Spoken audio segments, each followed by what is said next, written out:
He sent me a message.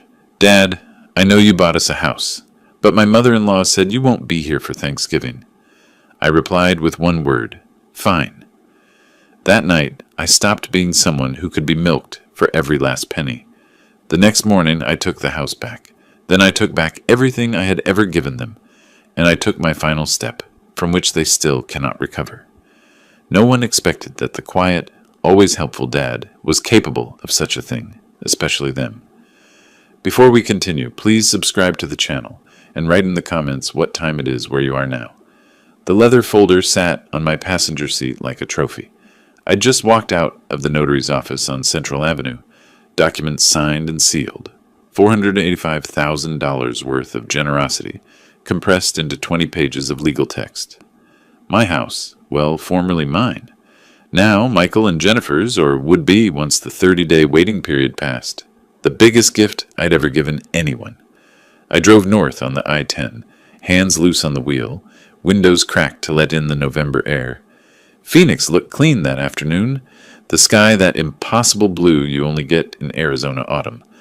I'd spent 5 years saving for this moment, 5 years of eating frozen dinners instead of steaks, driving this same pickup truck instead of trading up, skipping the fishing trips to Alaska I'd promised myself after selling my construction company.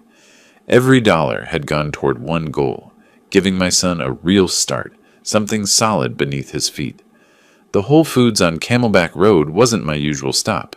Too expensive, too crowded with people buying organic kale they'd photographed before eating. But this was Thanksgiving, and I wanted quality ingredients. I'd planned the menu for weeks. Herb-roasted turkey, my mother's cornbread stuffing, those honey-glazed carrots Jennifer mentioned liking 3 years ago. I'd even written it down so I wouldn't forget. The produce section smelled like rain and earth. I stood comparing yams when my phone buzzed in my pocket. Michael's name on the screen made me smile. Maybe he wanted to confirm what time I should arrive Thursday. Maybe Jennifer had special requests for sides. I read the message once, then again, then a third time, waiting for the words to rearrange themselves into something that made sense. Dad, I know you just bought us the house, but my mother-in-law doesn't want you coming to Thanksgiving dinner. Jennifer thinks it's better this way. We'll see you another time. My thumb hovered over the screen. Around me, families loaded carts with ingredients for their own gatherings. A man debated turkey sizes with his wife. 2 kids argued over which pie filling their grandmother preferred. Normal people preparing for normal holidays with people who wanted them there. I typed, after everything I've done, the house I just signed over, you're choosing her mother over your own father.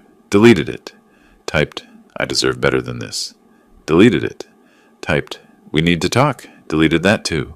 The phone felt slick in my palm. I'd paid for Michael's wedding 5 years ago, $35,000 for a ceremony Jennifer's parents couldn't afford but insisted upon. Paid for the honeymoon to Bali. Loaned him $15,000 for a car he promised to repay in 6 months. That was 3 years ago. Covered $8,000 in credit card debt he'd called a temporary rough patch. Bought $12,000 worth of furniture when they moved into their rental apartment because Jennifer wanted everything new, nothing from thrift stores or my garage. And now Patricia, a woman I'd never met, didn't want me at dinner in the house I'd just purchased for her daughter. Excuse me, dear, are you all right? You look pale. An elderly woman stood beside me, concern creasing her face. Her cart overflowed with ingredients for a feast. Family photos decorated her phone case. Fine, I said. My voice sounded mechanical, borrowed from someone else. Just remembered something. I looked at my phone again. The cursor blinked in the empty message field, waiting for wisdom I didn't have. Instead, I typed one word. Okay. Sent it. The shopping cart sat abandoned where I'd left it. Yams and fresh herbs already chosen, already worthless. I walked through the automatic doors into the parking lot. The afternoon sun hit different now. Too bright, too indifferent. Inside my truck, I placed the leather folder on the dashboard. 20 pages. 5 years of sacrifice. 1 text message. My hands found the steering wheel, gripped it.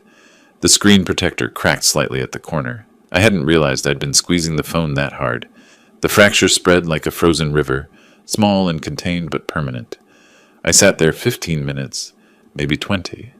Time moved strangely, thick and resistant. Other shoppers loaded bags, drove away, returned, loaded more. Through the windshield, I could see people inside the store, pushing carts, picking through produce, planning holidays with families who wanted them. The phone buzzed again, Michael calling. I watched his name pulse on the screen. Once, twice, 3 times. Then fade to a missed call notification. He'd call again. They always did when they needed something. I started the engine but didn't shift into gear. Just sat there with the idle rumbling beneath me, staring at that leather folder. Inside were documents transferring ownership of a house, bought with retirement money, pension funds, the profits from a business I'd built from nothing over 30 years. All of it wrapped up and handed over to a son who couldn't even fight his wife's mother for one dinner invitation.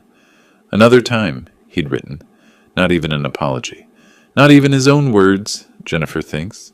When had Michael stopped thinking for himself? When had my opinion become less important than Patricia's?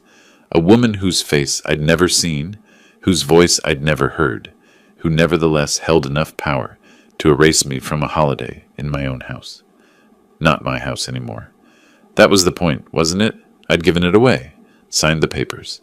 30-day waiting period before the transfer completed, but the intent was clear, the gesture made.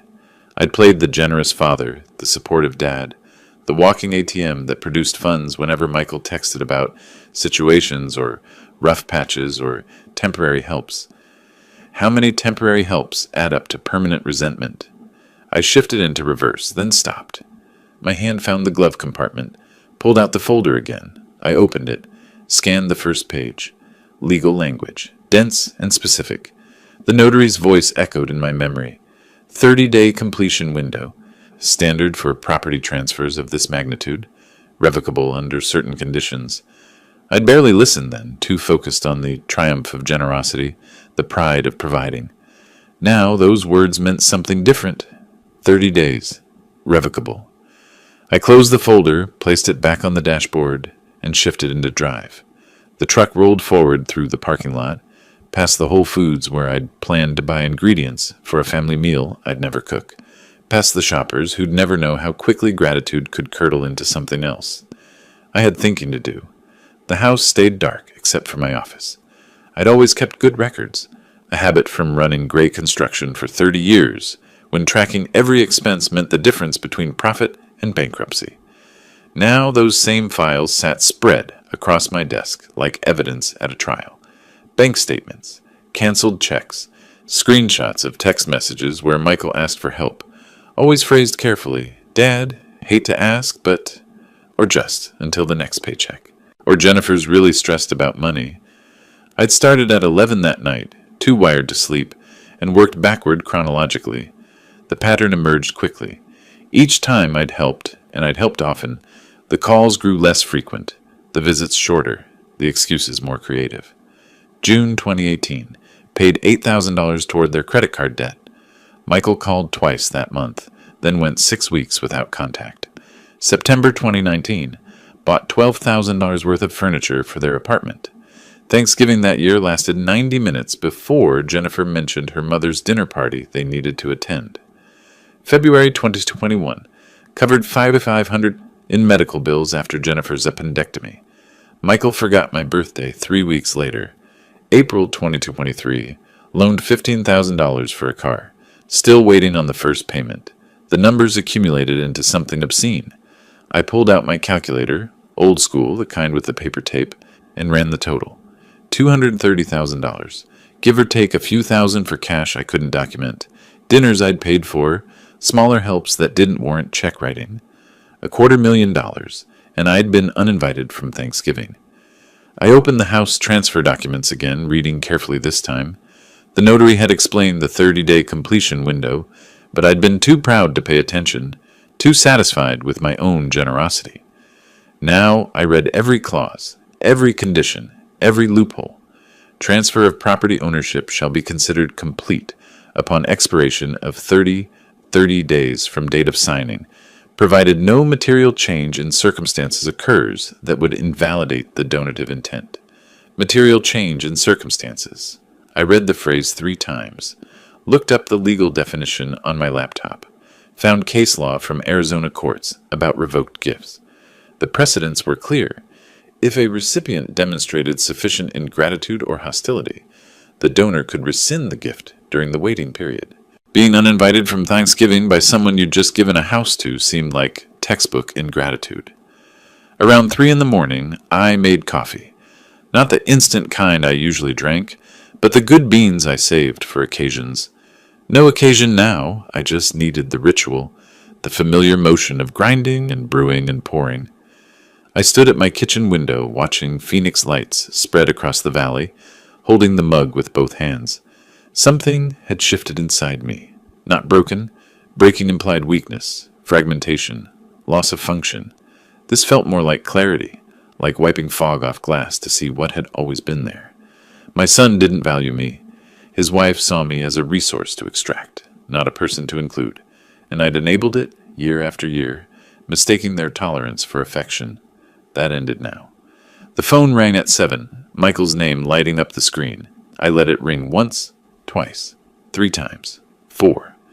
Established the new dynamic before I answered. Made him wait. "Dad, you awake?" "I am." "Look, about yesterday." His voice carried forced cheerfulness, the tone people use when they know they're wrong but won't admit it. "Patricia just wants a cozy family thing, you understand? She's particular about holidays. Jennifer thought it would be easier if—" "Stop." I kept my voice level, empty of emotion. A construction foreman's voice, the one that made workers pause mid-swing. "I understand perfectly. Your mother-in-law, who I've never met, doesn't want me in the house I just purchased for you. The house I signed papers on yesterday, and you agreed to this." Silence on his end. Then, "It's not like that. We'll do something with you later. Maybe the weekend after? Jennifer's already stressed about cooking for Patricia and—" "How much do you still owe me for the car, Michael?" "What?" The question threw him. Good. "The car. Dad, that's not—" "We're talking about Thanksgiving. $15,000, plus the $8,000 for temporary bill help, plus $12,000 for furniture. Should I continue?" "Those were gifts." Defensive now, voice rising. "You said we didn't need to." "I said many things." I looked at the spreadsheet I'd created, numbers in neat columns, dates precisely recorded. "I'm reconsidering them all. We'll talk soon." I ended the call before he could respond. The silence afterward felt clean. I opened my laptop and searched. Arizona law, revoke gift ingratitude. Then, contract attorney Phoenix. The screen filled with results.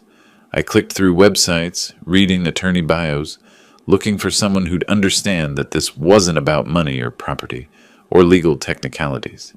This was about respect, about teaching a lesson that should have been learned years ago. By 9, I'd narrowed my search to 3 firms. By 10, I'd drafted an email to Harrison & Associates, the attorneys I'd used when selling Gray Construction. They knew me, knew I wasn't frivolous or vengeful, knew that when I said I needed something done, I had good reason. The email stayed brief, summarized the situation: house gift, immediate exclusion, desired to explore options for revoking the transfer, attached scanned copies of the signed documents, mentioned the 30-day window, requested urgent consultation. I hit send before I could second-guess myself. The accordion file Jennifer had mocked. "Why do you keep every receipt? Are you hoarding paper now?" Sat on the corner of my desk. I pulled it close, flipped through years of documented generosity, wedding expenses, car loan paperwork, furniture receipts with Jennifer's signature on the delivery forms. Everything preserved, everything provable. She'd called it hoarding. I called it vindication. My phone buzzed with a text from Michael. "Dad, please don't be upset. We can work this out." I didn't respond. Let him wonder. Let him sweat. Let him realize that the ATM had shut down, that the free ride had ended, that actions carried consequences even when you'd spent years protected from them. By noon, my inbox chimed. Harrison & Associates. "Mr. Gray, we can see you tomorrow at 2 p.m. This matter requires immediate attention given the time frame involved." I typed my response. "I'll be there." Outside, the day had warmed into the low 70s. Perfect Arizona November weather. Neighbors decorated for Thanksgiving, hanging wreaths and setting out those ridiculous inflatable turkeys. Normal people preparing for normal holidays with families who wanted them present. I wasn't normal people anymore. I made a fresh pot of coffee, returned to my desk, and began organizing documents into categories. Loans never repaid, gifts never acknowledged, promises never kept. Each folder grew thick with evidence. Each page told the story of a father who'd given everything and received nothing except a text message uninviting him from the house he'd bought. By afternoon, I had an appointment scheduled. The 30-day window was closing, but I had time enough.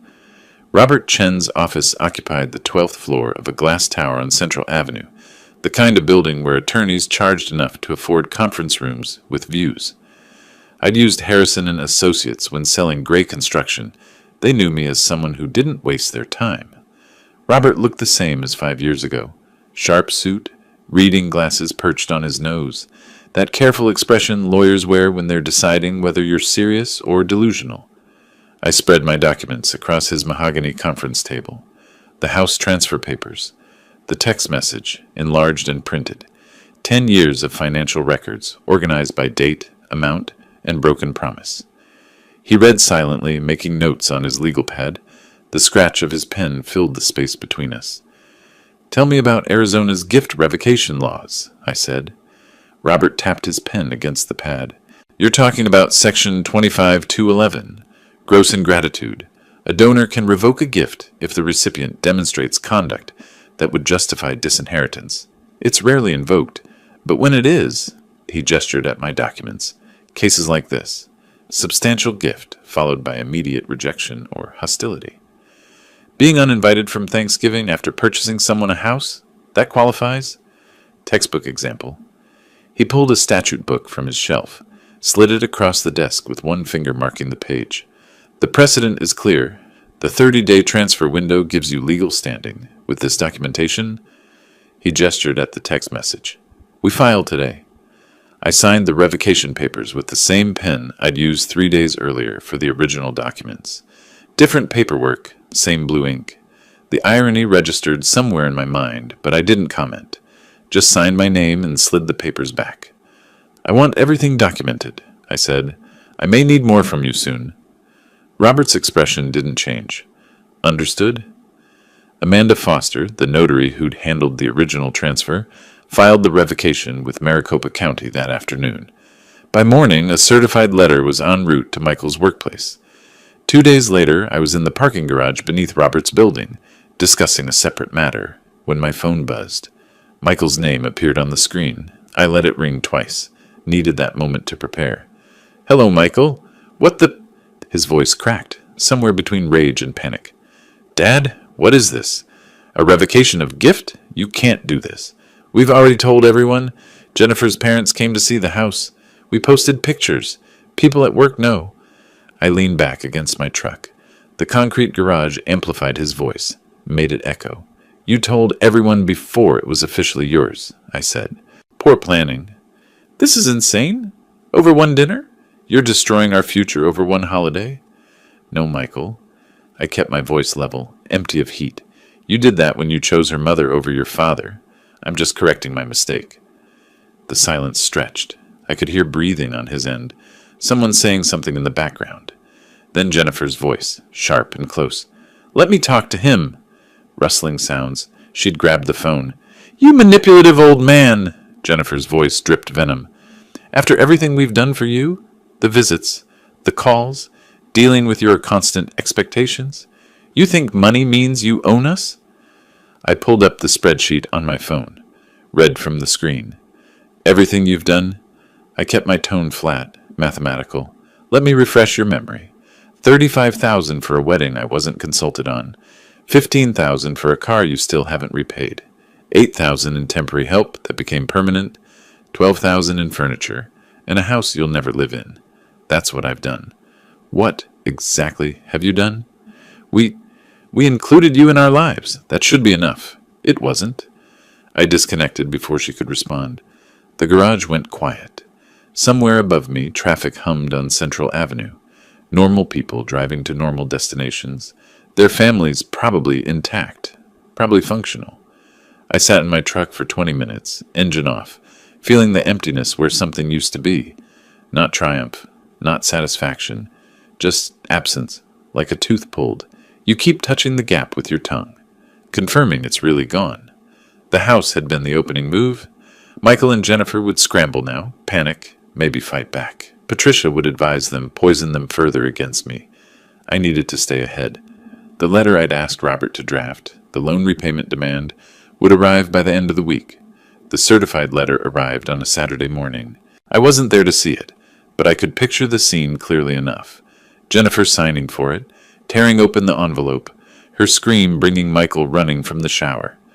Robert had been thorough, every loan itemized, every check copied, every text message where Michael promised just temporary dad attached as evidence. The total came to $35,000, payment due within 60 days. I sat in my office that afternoon when Robert called to confirm delivery. They received it, he said. Signed for at 9:43 this morning. Good. You sure about this, Stanley? It's aggressive. They'll feel cornered. That's the point. He paused. All right. Let me know when they contact you. They tried. My phone started buzzing that evening. Michael's name, over and over. I let every call go to voicemail, listened once to each message before deleting. The first message came at 7. Dad, please, we can't pay $35,000 in 60 days. Our rent alone is $2,400 a month. Jennifer's student loans, the car payment on her Lexus, we're barely... Please, can we just talk? Face to face? No lawyers? The second at 9. You're punishing me for Jennifer's mother. That's not fair. I didn't want to uninvite you, but she insisted. And Jennifer was stressed about hosting, and I thought you'd understand. The third at 11. Fine, don't answer. But you should know. Patricia says we should sue you. Emotional distress. Financial manipulation. We're getting a lawyer Monday morning. I deleted that one with particular satisfaction. Monday afternoon, Robert called again. They consulted an attorney, he said. I could hear amusement in his voice. The lawyer apparently laughed them out of the office. Your documentation is airtight. Every loan memorialized, every check labeled. They have no case. I expected as much. Patricia strikes me as someone who views courts as weapons rather than justice. You know her? Never met her, but I know her type. Wednesday evening, I was making dinner when headlights swept across my living room window. I moved to the upstairs bedroom, looked down at the driveway. Michael's Honda sat there, engine running. I could see him through the windshield, hands on the wheel, staring at my front door. He didn't move for 5 minutes. 10. 20. At 40 minutes, he drove away. I went back downstairs and finished making dinner. Thursday, I met Thomas Wright at a diner off the I-10. Thomas had worked for Gray Construction for 15 years, left when I sold the business to start his own contracting operation. Good man, solid worker. He bowled in the same league as Michael. We sat in a booth by the window, coffee steaming between us. Ran into your son last week, Thomas said. He looked uncomfortable. At Costco. He was with Jennifer and an older woman. Her mother, I guess. Patricia. Yeah. Anyway, they were fighting. Jennifer was really letting him have it about something. Michael looked terrible, Stan. Exhausted. I sipped my coffee. What were they saying? Jennifer was loud enough for half the store to hear. Something about him needing to control his father. Fix this mess. Grow a spine. The mother was nodding along, adding comments. Called you some pretty harsh names. Such as? Thomas shifted. Miser, manipulator, control freak. Look, I don't want to repeat all of it, but she was vicious. Michael just stood there, taking it. Interesting. I set down my cup. The woman who convinced my son to exclude me from Thanksgiving calls me manipulative. The irony isn't lost on me. Thomas studied my face. What's going on, Stan? Michael said something about a house? I bought them one. Changed my mind. That simple? That simple. He didn't push further. We finished our coffee talking about other things. His business, mutual acquaintances, the son's terrible season, normal conversation, normal topics. But Thomas's words stayed with me. Patricia calling me names didn't surprise me. Manipulators always project their own tactics onto others.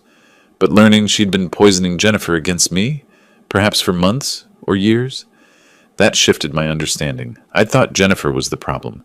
Maybe I'd been looking at the wrong woman. Back home, I opened a new tab in my spreadsheet. Phase 2, Collection Timeline. marked the 60-day deadline, added contingency plans for when they inevitably failed to pay. But I also opened a blank document and typed a name at the top, Patricia Morrison. I needed to understand who was really pulling the strings in my son's marriage. Her age, probably late 50s. Her background, her finances, her history. People who manipulate that effectively usually have practice. By the time I pulled into my driveway, I'd made a decision.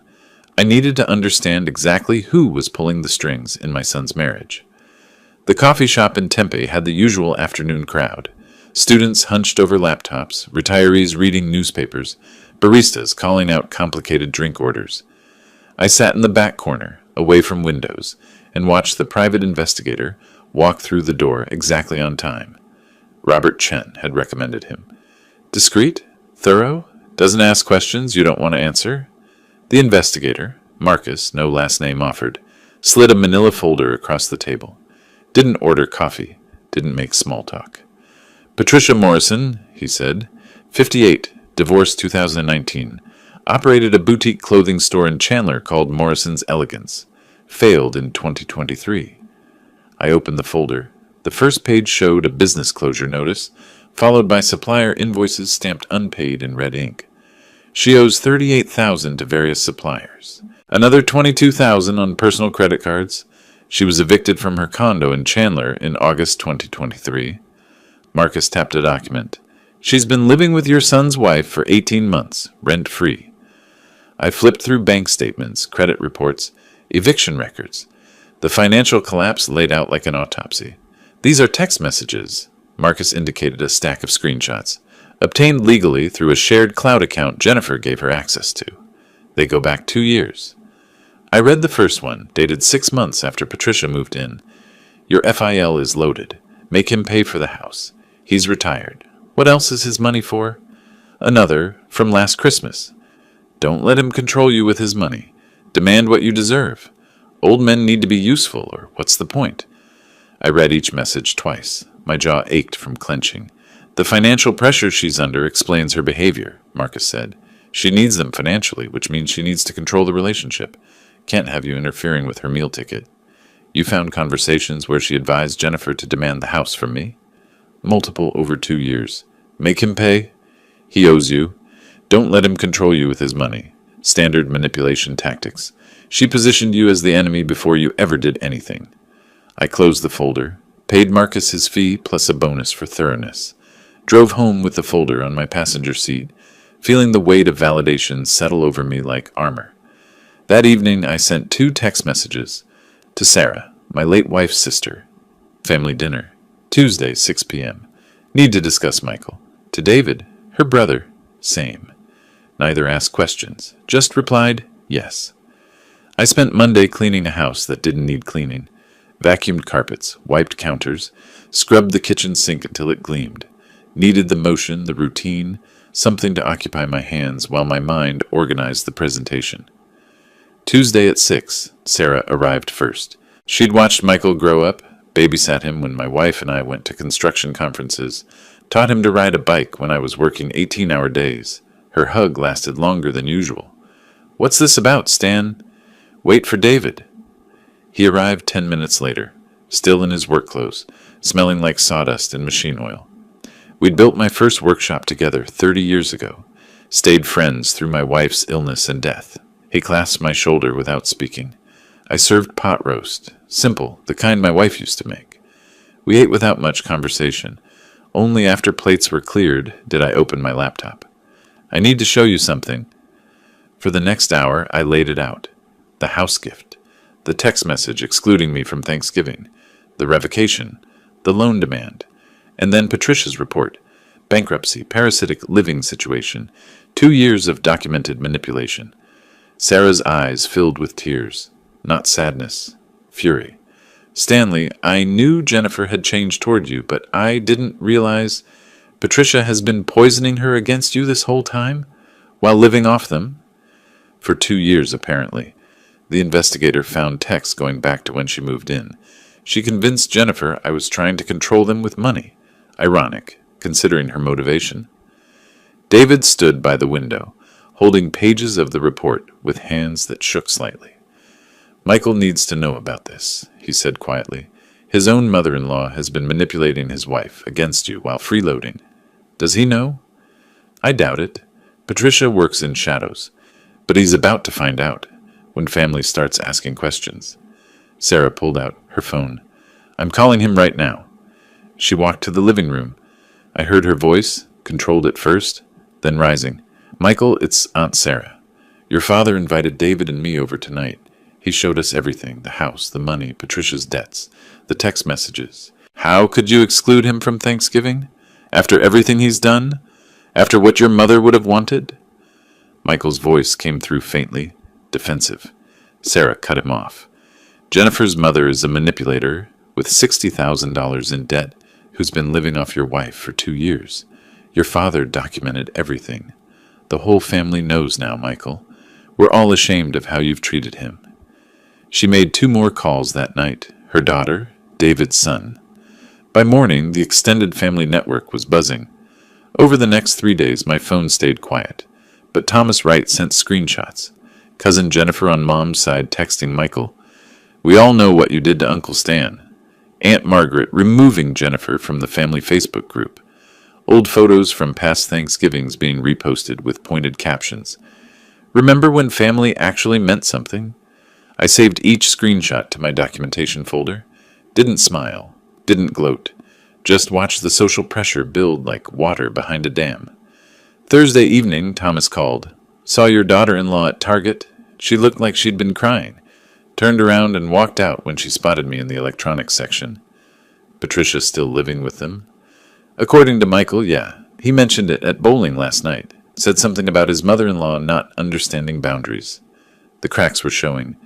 Friday morning, my phone rang. Sarah. Michael called me back. He was different, quieter. Asked if I really believed he'd treated you badly. I told him yes, absolutely, and your mother would be heartbroken. He didn't argue. Just hung up. The family knew the truth now, but truth doesn't pay debts. In 3 weeks, the deadline would arrive, and I wondered what Michael would sacrifice first. The rejection letters arrived like verdicts. Chase Bank. Unfortunately, your debt-to-income ratio exceeds our lending guidelines. Wells Fargo. Your application cannot be approved at this time due to insufficient collateral and recent credit inquiries. Bank of America. We are unable to extend credit based on current financial obligations. I didn't see these letters, but Thomas did. He'd bumped into Jennifer at a coffee shop, watched her sit alone at a table covered in paperwork, her phone face down beside a calculator that displayed numbers she kept re-entering as if different inputs might produce different mathematics. Thomas texted me a photo from across the room. I could see the bank letterhead, the defeated slope of her shoulders. 3 weeks had passed since the family dinner. The 60-day deadline for the loan repayment loomed 5 days away. Michael and Jennifer had $4,800 in savings. They needed $35,000. The math murdered hope. Thursday evening, I learned this later from multiple sources, Jennifer sat at their dining table with every bill, every statement, every shred of financial documentation they owned. Michael stood behind her, watching her calculate their way out of a problem that had no mathematical solution. The bank said no. Jennifer's voice was brittle with panic. Again, that's 3 banks, Michael. Our debt to income is too high. They won't touch us. We have $4,800 in savings and need $35,000 in 7 days. What are we going to do? Sell the car, Michael said. His voice sounded hollow, rehearsed. List the furniture. Borrow from your parents. Something. My parents already think we're failures, and your father, is destroying us. Can't you do something? Anything? Patricia sat in the living room, pretending not to listen. She'd been making phone calls all day, reaching out to friends she claimed could help. Jennifer and Michael had listened to each call end with excuses and apologies. Now Patricia tried again, dialing someone named Linda.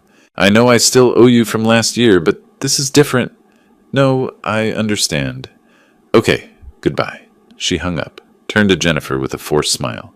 She can't help right now, but I have other friends. No, you don't. Jennifer's voice broke. You have debts and excuses. You promised you could help us. You said family sticks together. You told me to stand up to Stanley, and now we're drowning because I listened to you. I was protecting you from his manipulation. He uses money to control people. Michael spoke quietly, dangerously. No, Patricia, you do. You've been living here rent-free for 18 months. You convinced Jennifer to demand things from my father, while you contributed nothing. I want you gone by tomorrow.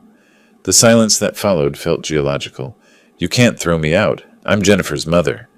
Jennifer stood up from the table. Michael's right. Pack your things. Patricia left Saturday morning. No goodbyes, just the click of the door and the weight of absence. By then, Jennifer had already posted her Lexus on every sales platform she could find. Facebook Marketplace, AutoTrader, Craigslist. The listing price, $26,000, $4,000 below market value. Desperation has a smell. Buyers recognize it. Tuesday afternoon, I was at my desk reviewing contracts when I glanced out the window. Michael's Honda sat in the company parking lot. I checked the time. 2:47 p.m. I returned to my work, took 3 phone calls, reviewed 2 bids, made notes for Thursday's meeting. At 5:30, I gathered my things and headed to the parking lot. Michael's car was still there. He got out when he saw me, walked toward my truck with the posture of someone who'd already lost. Dad, please, just hear me. We communicate through Robert now, Michael. You know that. We can't get the money. His voice cracked. The bank said no. We're selling Jennifer's car, selling furniture, but we'll still be short. Can we work out payments? A plan? Something? I didn't get out of my truck. Kept the window down, engine running. You had 60 days. You chose to spend 3 weeks panicking instead of acting. The deadline is Friday. Full payment or Robert files and suit Monday morning. Those are your options. I'm your son? The words hung between us. I looked at him. Thinner than a month ago, exhausted, trapped. You were my son when you excluded me from Thanksgiving, I said. Each word came out measured, cold. You were my son when you let Patricia manipulate your wife against me. You were my son when you spent 10 years treating me like an ATM. Now you're a debtor. Pay what you owe. I rolled up the window, drove away. In my rearview mirror, Michael stood in the parking lot, alone. That evening, Thomas called. Saw Michael and Jennifer at the used car lot on Mill Avenue. She was crying while they negotiated trade-in value. Manager was lowballing them. $15,000 for a Lexus worth $28,000. Desperation pricing. They took it. Did they reach the full amount? Not even close. Maybe $22,000 total with furniture sales. They're still $13,000 short with 2 days left. Then they'll need to decide what matters more, pride or consequences. Friday morning arrived, deadline day. I sat at my desk, phone on speaker with Robert Chen, waiting to see if the wire transfer would hit my account by 5 p.m.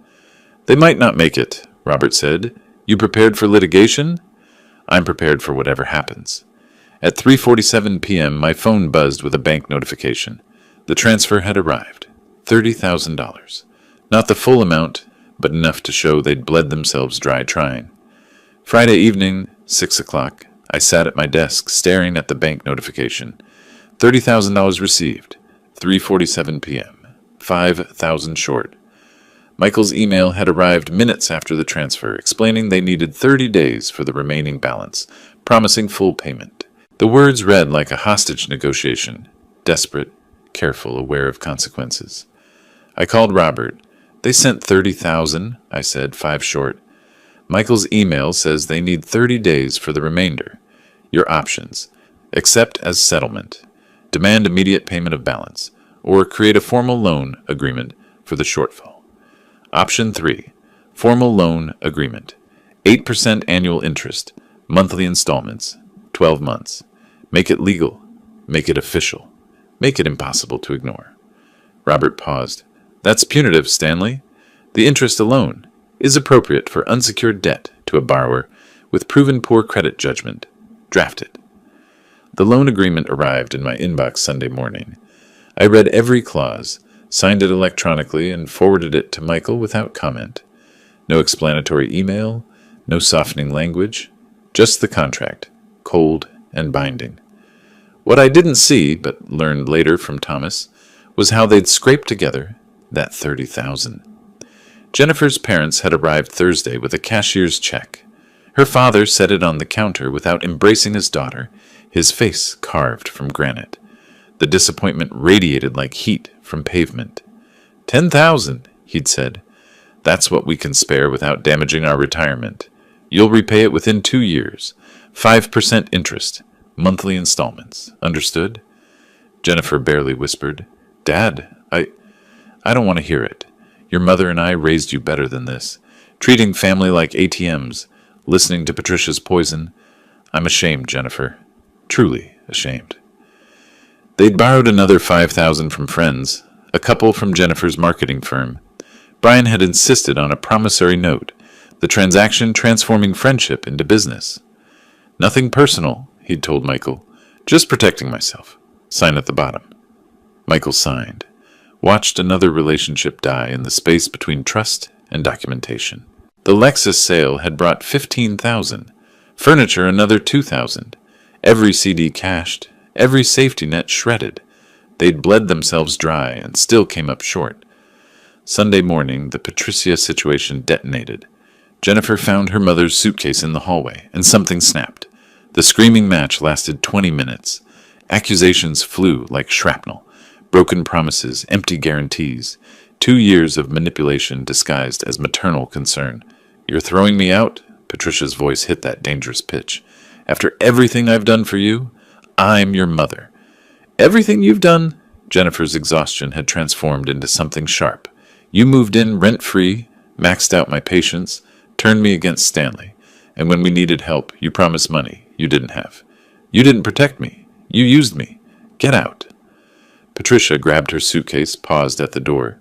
You'll end up alone and broken, just like your father-in-law. That's what happens to ungrateful children. Jennifer slammed the door so hard the frame cracked. Late Sunday night, Michael and Jennifer sat in their stripped-down living room. Empty wall where the console table had been, missing armchair, just a couch and coffee table remaining, furniture as metaphor.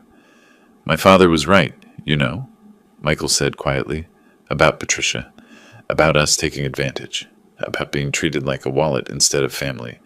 I've known it for a while, but I didn't want to admit it. Jennifer looked at him, too tired for argument. So what do we do? I don't know. Apologizing feels hollow after what we've done. Maybe we just live with it, pay our debts, prove we're better than this. Are we, though, better than this? Michael had no answer, just silence filling the space where certainty used to live. Monday at 11 p.m., the DocuSign notification arrived on Michael's phone. He opened it at his kitchen table, hand shaking slightly as he scrolled through legal language that formalized his failure. 8% interest, monthly payments of $450, 12 months. Every clause a reminder that he wasn't a son receiving help. He was a debtor fulfilling obligations. He signed, watched the confirmation screen appear, felt something fundamental shift in his understanding of family. Tuesday morning, I received the signed agreement, opened it, reviewed the signature, saved it to my legal documents folder. Michael Gray was now contractually obligated to pay me $450 monthly for 12 months, not as son to father, but as debtor to creditor. The transformation was complete. The first payment would be due in 30 days. I set a calendar reminder and wondered if he'd actually make it, or if I'd need to pursue collection. Either way, the lesson was taught. The notification arrived on a Tuesday morning in early December. Payment received, $450, final installment. I marked the spreadsheet, cell green. Debt satisfied, ledger balanced. The victory felt hollow, like winning an argument with someone who'd stopped listening. 6 weeks had passed since Michael signed the loan agreement. 6 weeks of monthly payments arriving exactly on schedule, each one automatic, impersonal, transactional. The money mattered less than what it represented. A son paying his father back like a bank, obligation replacing relationship. Thomas had been keeping me informed without my asking. Small observations, casual mentions. Saw your son and daughter-in-law at Target yesterday, he'd said during a phone call the week before. Stan, they looked rough, buying generic everything. Jennifer was comparing prices on pasta sauce. Michael's lost weight, stress weight, not healthy weight. The fancy lifestyle is gone. That's what happens when you live beyond your means and lose your financial backup, I'd said. They're learning. You planning to reach out? holidays coming up and all. When people learn lessons the hard way, interrupting the lesson doesn't help. They need to sit with it. I'd meant it, still did, but something about that final payment notification sat differently in my chest. The consequences had spread beyond just Michael and Jennifer. Thomas mentioned that word had gotten around. Small community dynamics in the Phoenix metro area, everyone knowing someone who knew someone. Michael's younger colleague had apparently asked him about family trouble, that careful tone people use when they know more than they're saying. Michael's reputation had shifted. No longer the successful young manager with the generous father. Now he was the guy who'd screwed over his dad, the one who couldn't manage his finances, the cautionary tale. Wednesday afternoon, a certified letter arrived. I signed for it, recognized the return address immediately. Patricia Morrison, 3 pages, aggressive capital letters, wild accusations. Stanley Gray has engaged in financial elder abuse by using his wealth to coerce and manipulate my daughter and son-in-law into submission through predatory lending practices. She threatened to report me to Adult Protective Services, the Attorney General, anyone who would listen. I called Robert, read him selected passages. Adult Protective Services, I said. For a 62-year-old man protecting himself from freeloading relatives. That's creative. Robert's laugh carried professional disdain. I'm drafting a cease and desist that'll make her think twice. Her own bankruptcy and fraud history undermines any credibility she thinks she has. Want me to mention potential defamation claims? Mention everything. Make it clear that continued contact will have legal consequences. I'm done with the Morrison family drama. I filed Patricia's letter in a folder labeled Legal Documentation, Morrison Harassment, and forgot about it. She was noise, irrelevant to the larger story. Thursday evening, my inbox chimed. Email from Michael sent at 8:47 p.m. After hours, private moment, subject line, no excuses. I opened it. Dad, I understand we were wrong. Not just about Thanksgiving, but about everything. The years of taking without appreciating, treating you like an obligation instead of a person, letting Jennifer and Patricia influence me against my better judgment. I don't know if I can fix this, but I want to try. Not because I want something from you, but because you deserve better than the son I've been. Michael, I read it 3 times, looked at the timestamp, noticed what wasn't there.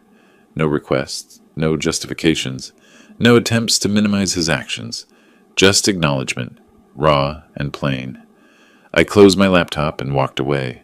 Friday, I opened a reply draft, typed 5 different versions. Forgiveness, continued coldness, cautious acceptance, conditional reconciliation, complete rejection. Saved all 5 without sending any. Let silence do its work. Saturday, Thomas sent me Facebook screenshots. A holiday post from Jennifer's account, background visible. Sparse apartment, cheap artificial tree, discount decorations. The visual poverty of consequences.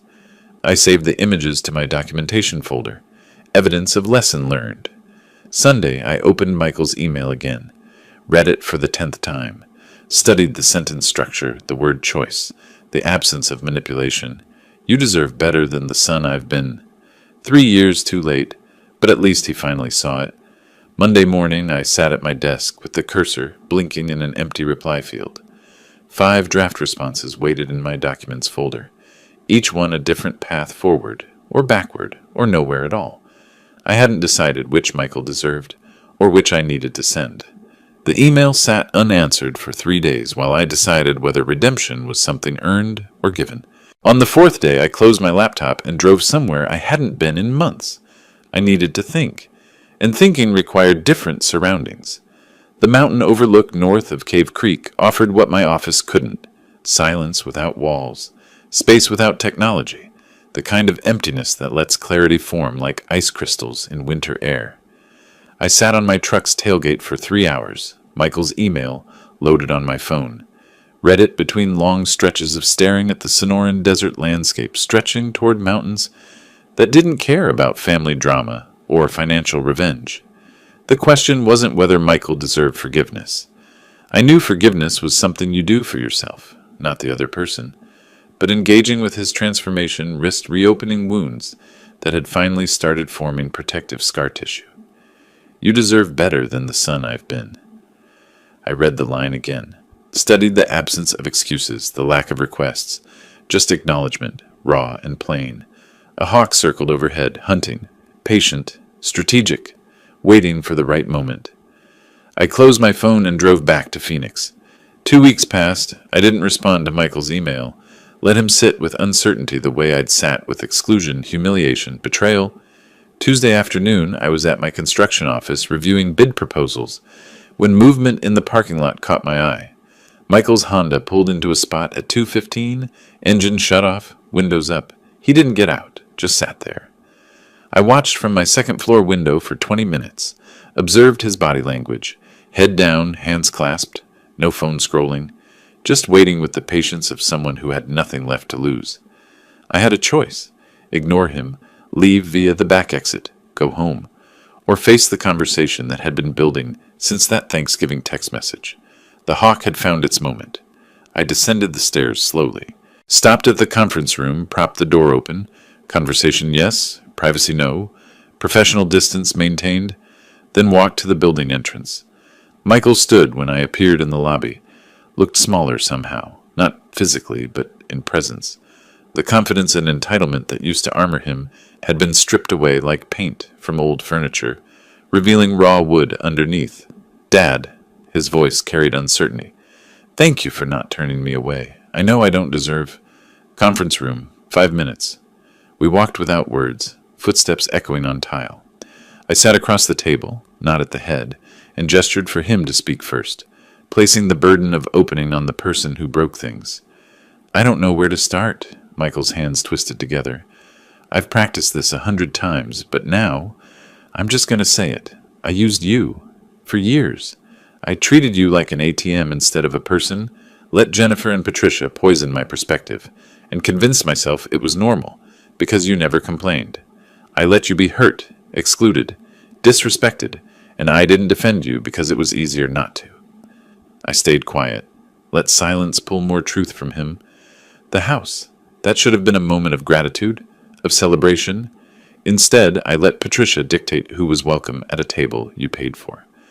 I chose a manipulative woman I barely knew over the man who raised me.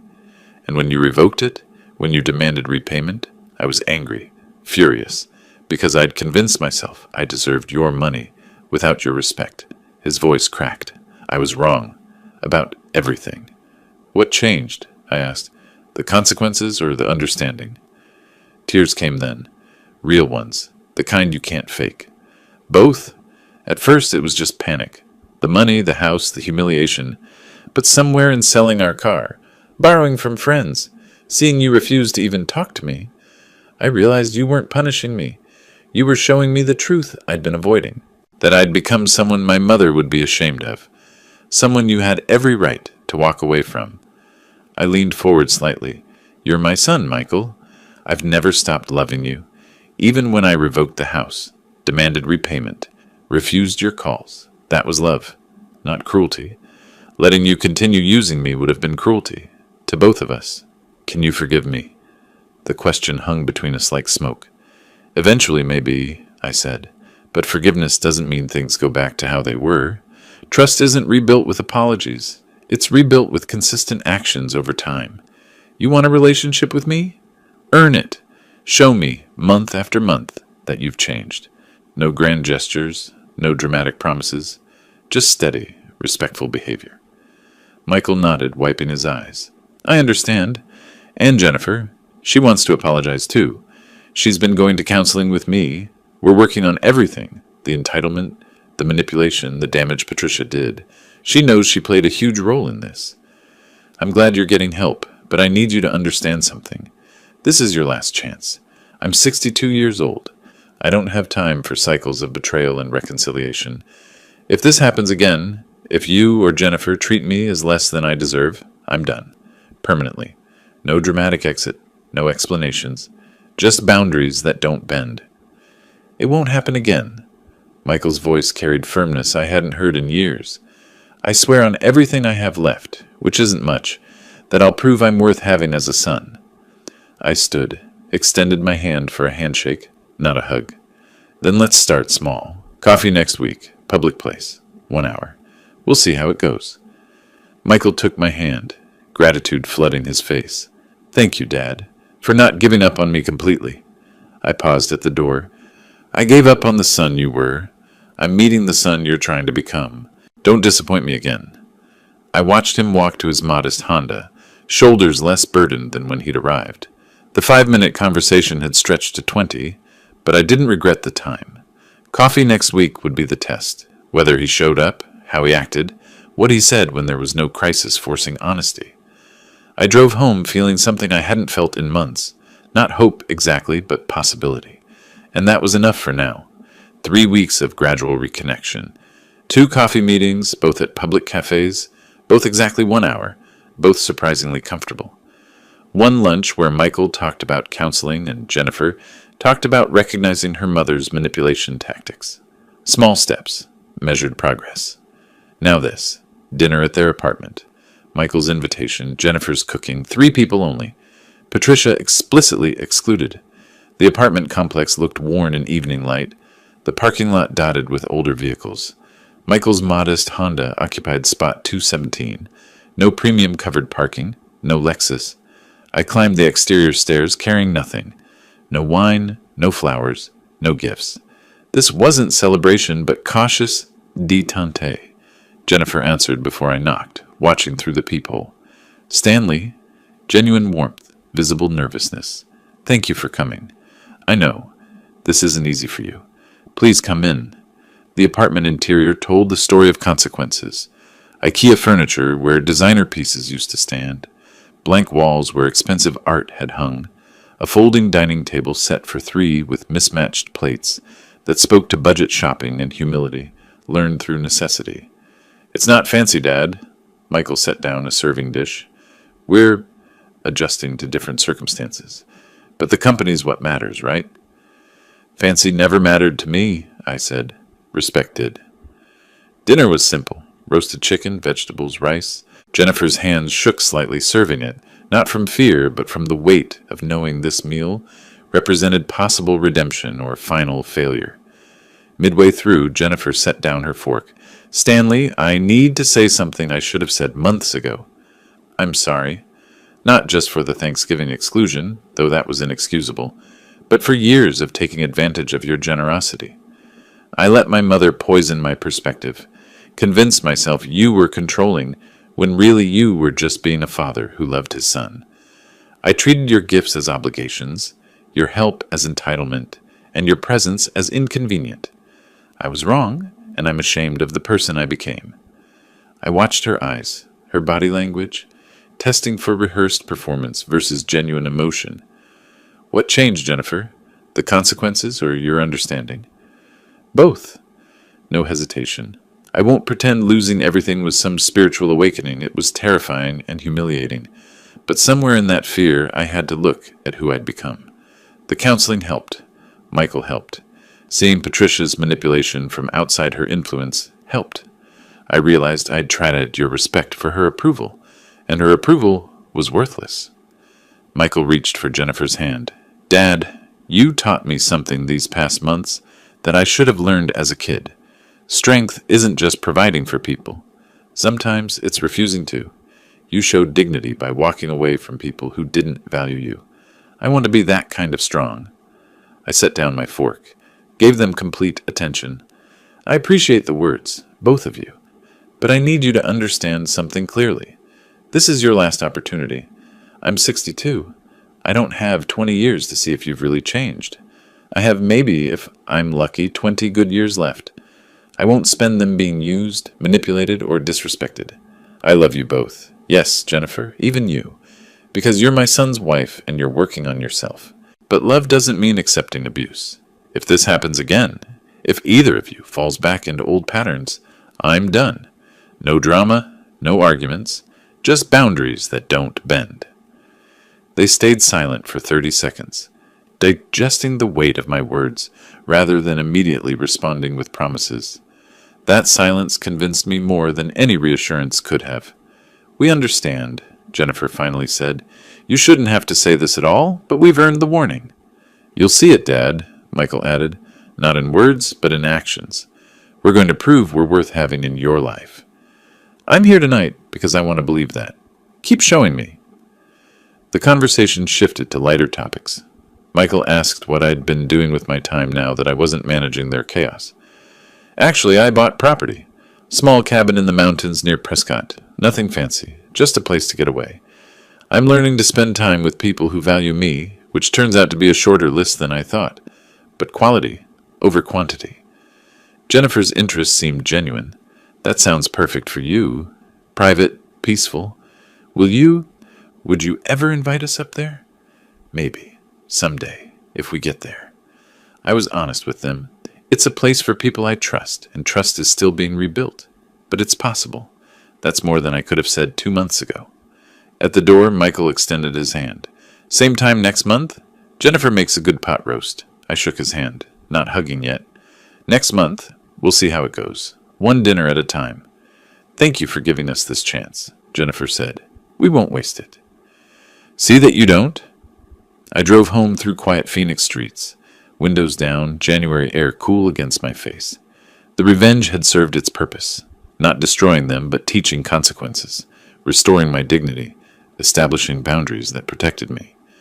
Robert had helped me update my will the week before.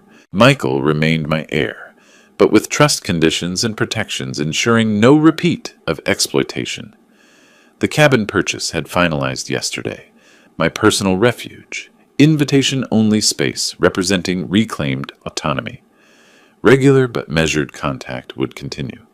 Monthly dinners, occasional coffee, rebuilding without pressure or financial entanglement. Patricia remained permanently excluded. Jennifer maintained no contact, and she'd become irrelevant to our lives. I didn't feel triumph, just peace. Not because of revenge, but because of restored dignity. I'd learned to set boundaries, to value myself enough to walk away from disrespect, to build a life on my terms. The mountain cabin waited for the weekend after next. My space, my rules, my peace. Michael and Jennifer would have to earn an invitation there, but tonight showed they might actually deserve one eventually. I'd learned the hardest lesson. Sometimes love means walking away, and dignity means deciding who walks back. If you liked this story, please like this video, subscribe to the channel, and share your impressions of this story in the comments. To listen to the next story, click on the box on the left. Thank you for watching.